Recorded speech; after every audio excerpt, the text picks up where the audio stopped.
नमस्कार दोस्तों, यह है कक्षा 6 की एनसीईआरटी की हिस्ट्री की पाठ्य पुस्तक है और इसमें अपना चल रहा है तीसरा पार्ट। ठीक है ना, यहाँ तक पढ़ लिया, यहाँ से साल चालू करेंगे। तो चलिए शुरू करते हैं। कच्चे माल की खोज में। कच्चे माल की खोज में कच्चा माल उन पदार्थों को कहते हैं जो या तो प्राकृतिक रूप से मिलते हैं या फिर किसान या पशुपालक उनका उत्पादन करते हैं, जैसे लकड़ी या धातु के अयस्क प्राकृतिक रूप से उपलब्ध कच्चे माल है। लकड़ी या धातु के अयस्क, इनसे फिर कई तरह की चीज़ें बनाई जाती है। मिसाल के तौर पर किसानों द्वारा पैदा किए गए कपास को कच्चा माल कहते हैं, जिसे बाद में कताई बुनाई करके कपड़ा तैयार किया जाता है। हड़प्पा में लोगों को कई चीज़ें वहीं मिलती थी, लेकिन तांबा, लोहा, सोना, चांदी, बहुमूल्य पत्थरों जैसे पदार्थों का वे दूर दूर से आयात करते थे। ठीक, ये गाड़ी का चित्र है, यहाँ पर खिलौना है, बैलगाड़ी। ये पहिया है, ये बैल में जुड़ता है और इसके एक लकड़ी की वो लगा देते हैं, जिससे क्या है कि इस पर बैठा जा सकता था। छोटा रुपये का खिलौना है। हड़प्पा के लोग तांबे का आयात संभवतः आज के राजस्थान से करते थे। कहाँ से करते थे? राजस्थान से। किसका? तांबे का। यहाँ तक कि पश्चिम एशियाई देश ओमान से भी तांबे का आयात किया जाता था। ओमान। कांसा बनाने के लिए तांबे के साथ मिलाई जाने वाली धातु टिन का आयात आधुनिक ईरान और अफगानिस्तान से किया जाता था। कांसा बनाने के लिए तांबे के साथ मिलाई जाने वाली धातु टिन का आयात आधुनिक ईरान और अफगानिस्तान से।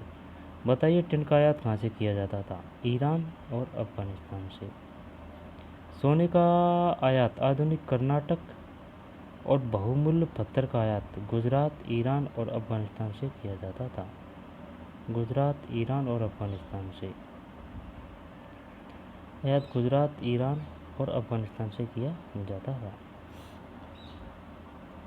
सोने का आयात आधुनिक कर्नाटक और बहुमूल्य सोने का आयात आधुनिक कर्नाटक और बहुमूल्य पत्थर का आयात गुजरात, ईरान और अफगानिस्तान से किया जाता था। टिन का आधुनिक ईरान और अफगानिस्तान से किया जाता था। सोने का आयात आधुनिक कर्नाटक और बहुमूल्य पत्थर का आयात गुजरात, ईरान और अफगानिस्तान से किया जाता था। चीज़ों को एक जगह से दूसरी जगह कैसे लाया जाता था? इन चित्रों को देखें। एक खिलौना है और दूसरी एक मोहर है। ये खिलौना है बैलगाड़ी का और दूसरी एक मोहर है। ये मोहर है भाई, ये बड़ी लंबी है यार मोहर। ये तो शायद जहाज सा लग रहा है। ये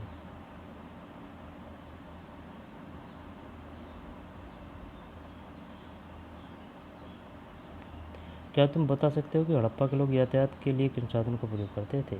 पिछले अध्याय में क्या तुमको पहिए वाले वाहनों की जानकारी दी गई है? बच्चों का खिलौना हल। आज हल चलाने वाले ज़्यादातर किसान पुरुष होते हैं। हमें ज्ञात नहीं है कि क्या हड़प्पा में भी यही प्रथा थी। ठीक, नगरों में रहने वालों के लिए भोजन।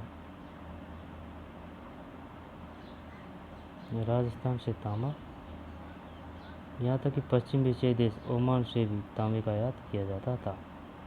ओमान से। कांसा बनाने के लिए तांबे के साथ मिलाई जाने वाली टिन का आयात आधुनिक ईरान और अफगानिस्तान से किया जाता था। सोने का आयात आधुनिक कर्नाटक और बहुमूल्य पत्थर का आयात गुजरात, ईरान और अफगानिस्तान से किया जाता था। गुजरात, ईरान और अफगानिस्तान से किया जाता था।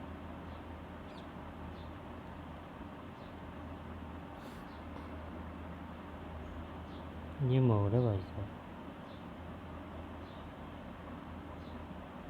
नगरों में रहने वालों के लिए भोजन। लोग नगरों के अलावा गांवों में भी रहते थे। वे अनाज उगाते थे और जानवर पालते थे। किसान और चरवाहे शहरों में रहने वाले शासकों, लेखकों और दस्तकारों को खाने के सामान देते थे। पौधों के अवशेषों से पता चलता है कि हड़प्पा के लोग गेहूँ, जौ, दालें, मटर, धान, तिल, सरसों उगाते थे। गेहूँ, जौ, दालें, मटर, धान, तिल और सरसों। इसमें से एक शानदार प्रश्न हो सकता है कि भाई ये बताइए निम्नलिखित में से कौन सी फसल हड़प्पा के लोगों द्वारा नहीं उगाई जाती थी। 3 इसमें से दे देंगे, एक और दे देगा। गेहूँ, लौंग, लौंग है, गेहूँ है, जौ है, दालें हैं, मटर है, धान है, ये लौंग है, धान, तिल और सरसों उगाते थे। जमीन की जुताई के लिए हल का प्रयोग एक नई बात थी। हड़प्पा काल के हल तो नहीं बच पाए हैं क्योंकि वे प्राय लकड़ी से बनाए जाते थे, लेकिन हल्के आकार के खिलौने मिले हैं। इस क्षेत्र में बारिश कम होती है, इसलिए सिंचाई के लिए लोगों ने कुछ तरीके अपनाए होंगे। संभवतः पानी का संचय किया जाता होगा, ज़रूरत पड़ने पर उससे फसलों की सिंचाई की जाती होगी। हड़प्पा के लोग गाय, भैंस, भेड़, बकरियां पालते थे। बस्तियों के आसपास तालाब और चारागाह होते थे, लेकिन सूखे महीनों में मवेशियों के झुंडों को चारा पानी की तलाश में दूर दूर तक ले जाया जाता था। वे बैर जैसे फलों को इकट्ठा करते थे, मछलियाँ पकड़ते थे और हिरण जैसे कि जानवरों का शिकार भी करते थे। बेर खाने को होते हैं, बेर।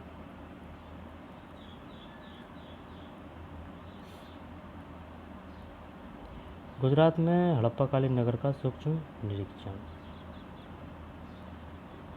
कच्छ के इलाके में खदीर बैंत के किनारे, खदीर बैंत के किनारे हैं। ये पहली बार पढ़ रहे हैं भाई, खदीर बैंत। धोलावीरा नगर बसा था खदीर बैंत के किनारे। वहाँ साफ पानी मिलता था और जमीन उपजाऊ थी। जहाँ हड़प्पा सभ्यता के कई नगर 2 भागों में विभक्त थे, वहीं धोलावीरा नगर को 3 भागों में बांटा गया था। जहाँ हड़प्पा सभ्यता के कई नगर 2 भागों में विभक्त थे, वहीं धोलावीरा नगर को 3 भागों में बांटा गया था।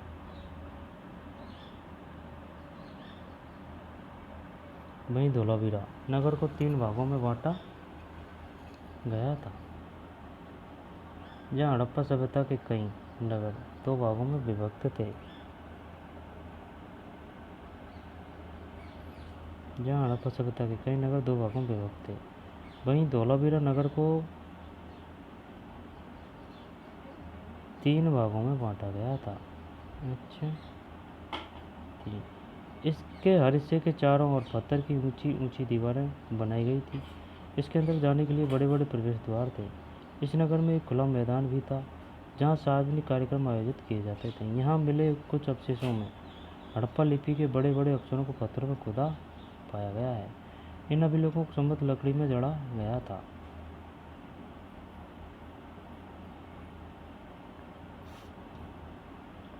गुजरात में हड़प्पा कालीन नगर का सूक्ष्म निरीक्षण।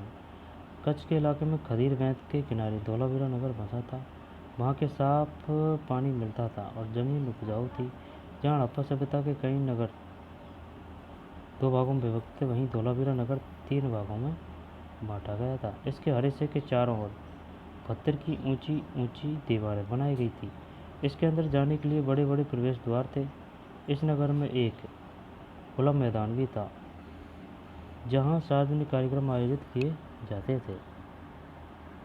इस नगर में एक खुला मैदान भी था।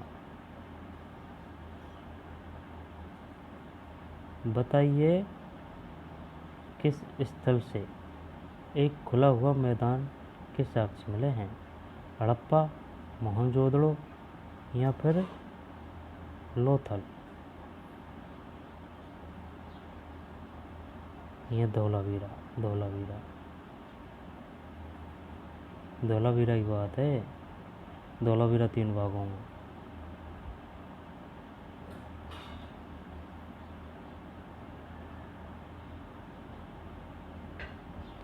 जहाँ सार्वजनिक कार्यक्रम आयोजित किए जाते थे। यहाँ मिले कुछ अवशेषों में हड़प्पा लिपि के बड़े बड़े अक्षरों को पत्थरों में खोदा पाया गया है।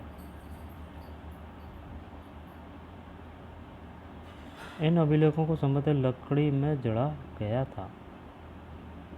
यह एक अनोखा अवशेष है इन अभिलेखों को संभवतः लकड़ी में जड़ा गया था। यह एक अनोखा अवशेष है क्योंकि आमतौर पर हड़प्पा के लेख मोर जैसी छोटी वस्तुओं पर पाए जाते हैं। मोर जैसी छोटी वस्तुओं पर पाए जाते हैं।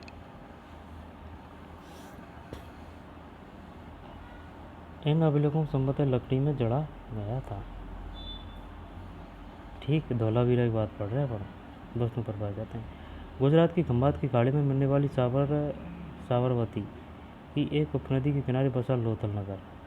गुजरात की ये धौलावीरा हो गया है ना,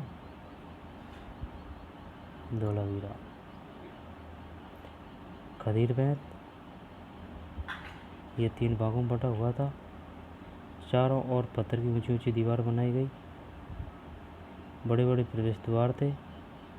एक खुला मैदान भी था जहाँ सार्वजनिक कार्यक्रम आयोजित किए जाते थे। यह अभिलेख कुछ अवशेषों में हड़प्पा लिपि के बड़े बड़े अक्षरों को पत्थरों में खुदा पाया गया है। इन अभिलेखों को संभवतः लकड़ी में जड़ा गया था। यह एक अनोखा अवशेष है क्योंकि आमतौर पर हड़प्पा के लेख मोहर जैसी छोटी वस्तुओं पर पाए जाते हैं।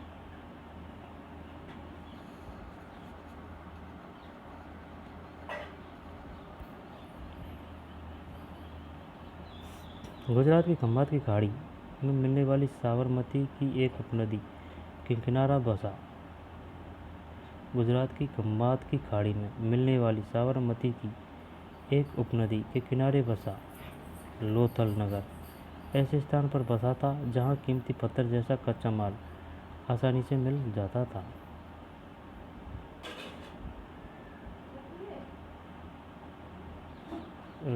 लोथल रावी नदी के किनारे बसा है शायद।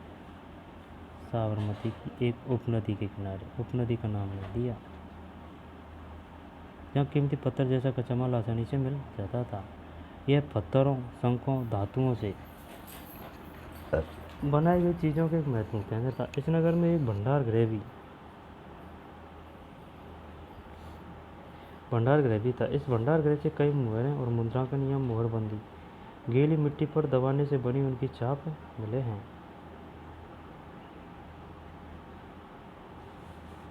यह लोथल है भाई, चारमेर बांडी होती है।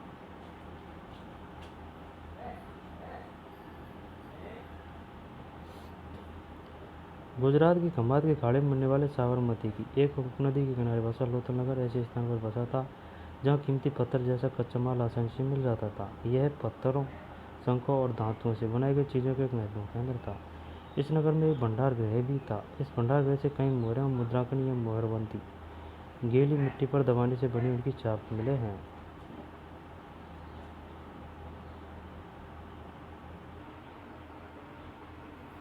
ये हो गया धौलावीरा। ठीक, धौलावीरा है। अब धौलावीरा के बाद में है एक, ये इम्पोर्टेंट है, इन अभिलेखों में संभवतः लकड़ी में जड़ा गया था। यह एक अनोखा अवशेष है क्योंकि आमतौर पर हड़प्पा के लेख मोहर जैसी छोटी वस्तुओं पर पाए जाते हैं। गुजरात की खंभात की खाड़ी में मिलने वाली साबरमती की एक उपनदी के किनारे बसा लोथल नगर ऐसे स्थान पर बसा था जहाँ कीमती पत्थर जैसा कच्चा माल आसानी से मिल जाता था। यह पत्थरों, शंखों और धातुओं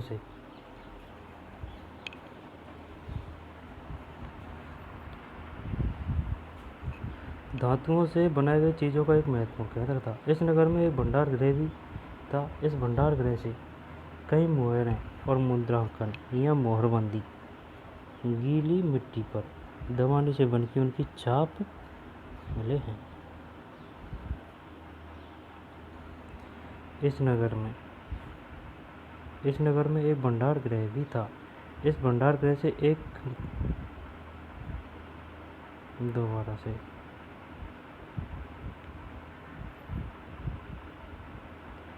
गुजरात की खंभात की खाड़ी में मिलने वाली साबरमती की एक उपनदी के किनारे बसा लोथल नगर ऐसे स्थान पर बसा था जहाँ कीमती पत्थर जैसा कच्चा माल आसानी से मिल जाता था। यह पत्थरों, शंखों और धातुओं से बनाई गई चीज़ों का एक महत्वपूर्ण केंद्र था। पत्थरों, शंखों और धातुओं से, पत्थरों, शंखों और धातुओं से बनाई गई चीज़ों के एक महत्वपूर्ण केंद्र था।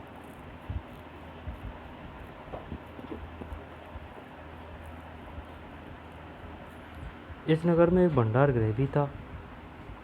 इस भंडार गृह से कई मुहरें और मुद्रांकन या मुहरबंदी गीली मिट्टी पर दबाने से बनी उनकी छाप मुहरबंदी मिले हैं। बताइए मुहरबंदी कहाँ से मिली है। मुहरबंदी का मतलब होता है गीली मिट्टी पर दबाने से बनी उनकी छाप। इस भंडार गृह से कई मुहरें और मुद्रांकन या मुहरबंदी गीली मिट्टी पर दबाने से बनी उनकी छाप मिले हैं। लोथल का बंदरगाह, यह बड़ा तालाब लोथल का बंदरगाह रहा होगा, जहाँ समुद्र के रास्ते आने वाली नावें रुकती थी। संभवतः यहाँ पर माल चढ़ाया या उतारा जाता होगा।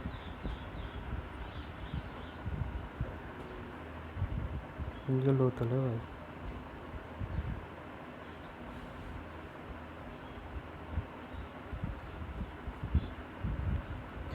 यहाँ पर एक इमारत मिली है जहाँ संभवतः मनके बनाने के काम होता था। पत्थर के टुकड़े, अर्ध बने मनके बनाने वाले उपकरण और तैयार मनके भी यहाँ मिले हैं। यहाँ पर एक इमारत मिली है जहाँ संभवतः मनके बनाने का काम होता था। मनके बनाने का, बताइए मनके बनाने का काम कहाँ होता था। लोथल में।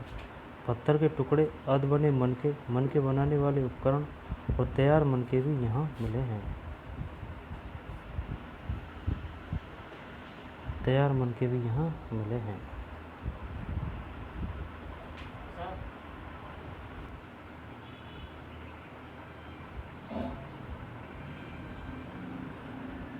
मुद्रा यानी मोहर और मुद्रांकन या मुहरबंदी।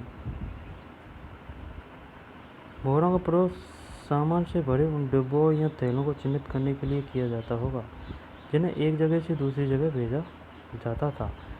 थैले को बंद करने के बाद उनके मुहानों पर गीली मिट्टी पोतकर उन पर मुहर लगाई जाती थी। गीली मिट्टी पोतकर मुहर की छाप को मुहरबंदी कहते हैं। अगर यह छाप टूटी हुई नहीं होती तो यह साबित हो जाता था कि सामान के साथ छेड़छाड़ नहीं हुई है। अगर यह छाप टूटी हुई नहीं होती तो यह साबित हो जाता कि सामान के साथ छेड़छाड़ नहीं हुई है। आज भी मोहर का प्रयोग होता है। पता लगाओ कि मोहर का उपयोग किस लिए किया जाता है।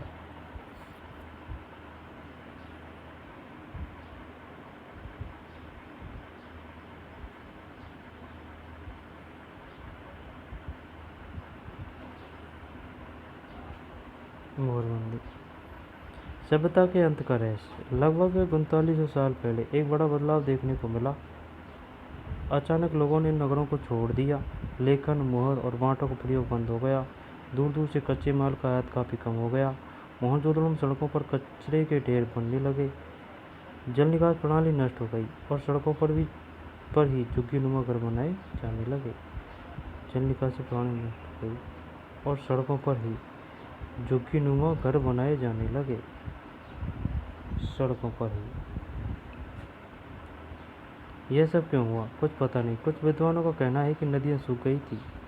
अन्य का कहना है कि जंगलों का विनाश हो गया था। इसका कारण ये हो सकता है कि ईंटें पकाने के लिए ईंधन की जरूरत पड़ती थी। इसके अलावा मवेशियों के बड़े यह सब क्यों हुआ था, कुछ पता नहीं। कुछ विद्वानों का कहना है कि नदियाँ सूख गई थी। अन्य का कहना है कि जंगलों का विनाश हो गया था। इसका कारण ये हो सकता है कि ईंटें पकाने के लिए ईंधन की जरूरत पड़ती थी। इसके अलावा मवेशियों के बड़े बड़े झुंडों से चारागाह और घास वाले मैदान समाप्त हो गए होंगे। कुछ इलाकों में बाढ़ आ गई, लेकिन इन कारणों से यह स्पष्ट नहीं हो पाता कि सभी नगरों का अंत कैसे हो गया, क्योंकि बाढ़ और नदियों के सूखने का असर कुछ ही इलाकों में हुआ होगा। यह सब क्यों हुआ, कुछ पता नहीं। कुछ विद्वानों का कहना है कि नदियाँ सूख गई थी। अन्य का कहना है कि जंगलों का विनाश हो गया था। इसका कारण ये हो सकता है कि ईंटें पकाने के लिए ईंधन की जरूरत पड़ती थी। इसके अलावा मवेशियों के बड़े बड़े झुंडों से चारागाह और घास वाले मैदान समाप्त हो गए होंगे। कुछ इलाकों में बाढ़ आ गई, लेकिन इन कारणों से यह स्पष्ट नहीं हो पाता कि सभी नगरों का अंत कैसे हो गया। क्योंकि बाढ़ और नदियों के सूखने का असर कुछ ही इलाकों में हुआ होगा। ऐसा लगता है कि शासकों का नियंत्रण समाप्त हो गया। जो भी हुआ हो, परिवर्तन का असर बिल्कुल साफ दिखाई देता है। आधुनिक पाकिस्तान के सिंध और पंजाब की बस्तियां उजड़ गई थी। कई लोग पूर्व और दक्षिण के इलाकों में नई और छोटी बस्तियों में जाकर बस गए। इसके लगभग 1400 साल बाद नए नगरों का विकास हुआ। इनके बारे में तो अध्याय 5 और 8 में पढ़ोगे। लगभग 1400 साल बाद नए नगरों का विकास हुआ। इसके लगभग 1400 साल बाद इनके बारे में तुम अध्याय 5 और 8 में पढ़ोगे।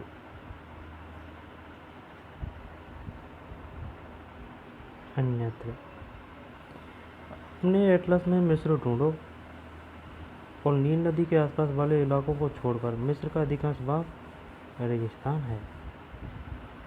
लगभग 5000 साल पहले मिस्र में शासन करने वाले राजाओं ने सोना, चांदी, हाथी दांत, लकड़ी और हीरे जवाहरात लाने के लिए अपनी सेनाएं दूर दूर तक भेजी। उन्होंने बड़े बड़े मकबरे बनाए जिन्हें पिरामिड के नाम से जाना जाता है। राजाओं के मरने पर उनके शवों को इन्हीं पिरामिडों में दफनाकर सुरक्षित रखा जाता था। इन शवों को मम्मी कहा जाता है। उनके शवों के साथ और भी अनेक चीज़ें दफनाई जाती थी। उनमें खाद्यान्न, पेय, वस्त्र, गहने, बर्तन, हथियार और जानवर शामिल है। कभी कभी सबके साथ उनके सेवक और सेविकाओं को भी दफना दिया जाता था। दुनिया के इतिहास में शवों को दफनाने की परंपरा देखते हुए मिस्र में सबसे ज़्यादा धन दौलत खर्च किया जाता था। ये मिस्र के पिरामिड है भाई।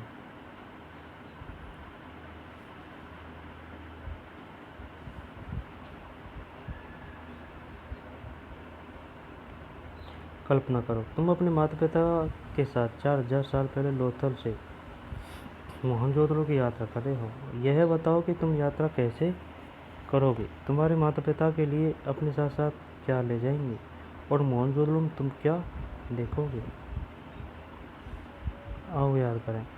पुरातत्वविदों को कैसे ज्ञात हुआ कि हड़प्पा सभ्यता के दौरान कपड़े का उपयोग होता था। निम्नलिखित को सम्मिलित करो। तांबा राजस्थान, सोना कर्नाटक, बहुमूल्य पत्थर गुजरात, टीन अफगानिस्तान। तांबा राजस्थान से, सोना कर्नाटक से, टीन अफगानिस्तान से और बहुमूल्य पत्थर गुजरात से। इसको देख लेते हैं भाई।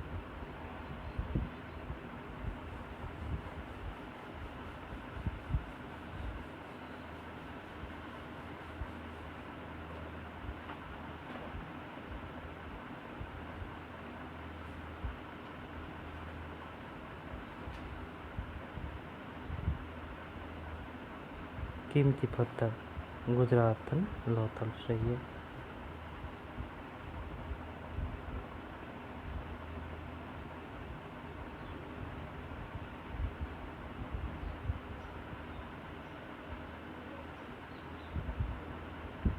और सोने का आयात आधुनिक कर्नाटक, बहुमूल्य पत्थर का आयात गुजरात,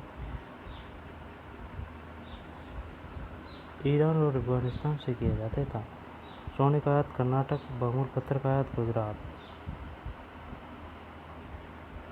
टीन का आयात आधुनिक ईरान और अफगानिस्तान से।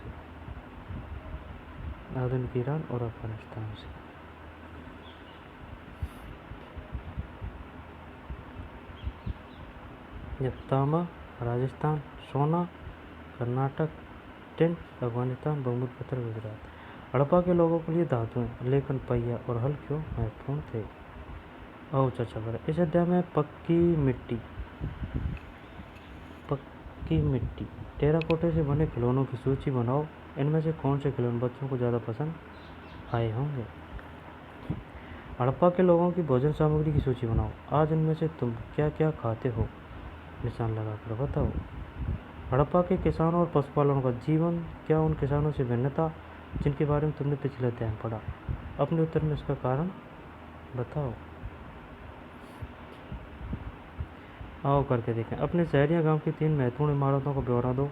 क्या वे बस्ती के महत्वपूर्ण इलाकों में बनी है? इन इमारतों का उपयोग किस लिए किया जाता है? तुम्हारे इलाके में क्या कोई पुरानी इमारत है? यह पता करो कि वह कितनी पुरानी है और इनकी देखभाल कौन करता है। कुछ महत्वपूर्ण तिथियाँ। मेहरगढ़ में कपास की खेती लगभग 7000 साल पहले। मेहरगढ़ में नगरों का आरंभ लगभग 4700 साल पहले। मेहरगढ़ में कपास की खेती लगभग 7000 साल पहले। नगरों का आरंभ लगभग 4700 साल पहले। हड़प्पा के नगरों के अंत की शुरुआत लगभग 3900 साल पहले। मेहरगढ़ में कपास की खेती लगभग 7000 साल पहले। नगरों का आरंभ 4700 साल पहले। हड़प्पा के नगरों के अंत की शुरुआत 3900 साल पहले। अन्य नगरों का विकास लगभग 2500 साल पहले।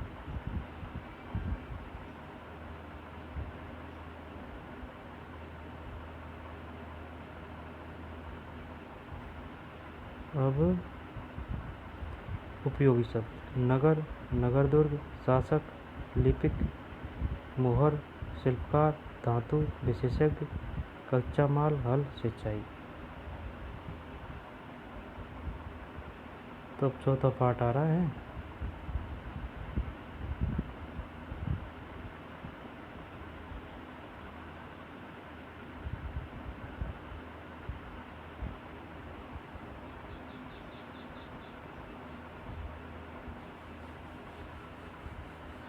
लोथल, ये धोलावीरा है, खदीर वैद के है ना, और ये लोथल है,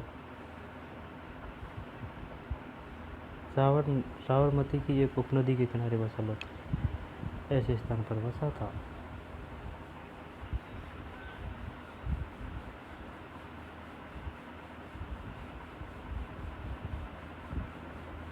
पेयंस, इस चिकनी परत के रंग प्राय नीले या हल्के समुद्री हरे होते थे। फेयंस,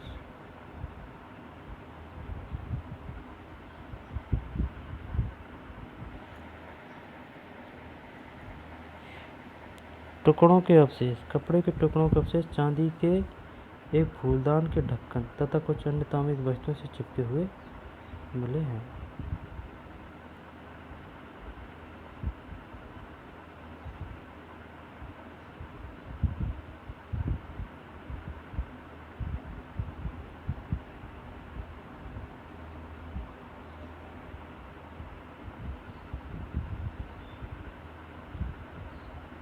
लोथल, धोलावीरा, सुरकोतड़ा, चन्नूदड़ो, मोहनजोदड़ो, सोतकाको है, गवेरीवाला, कालीबंगा, राखीगढ़ी, हड़प्पा, रावी नदी, चेनाब, झेलम।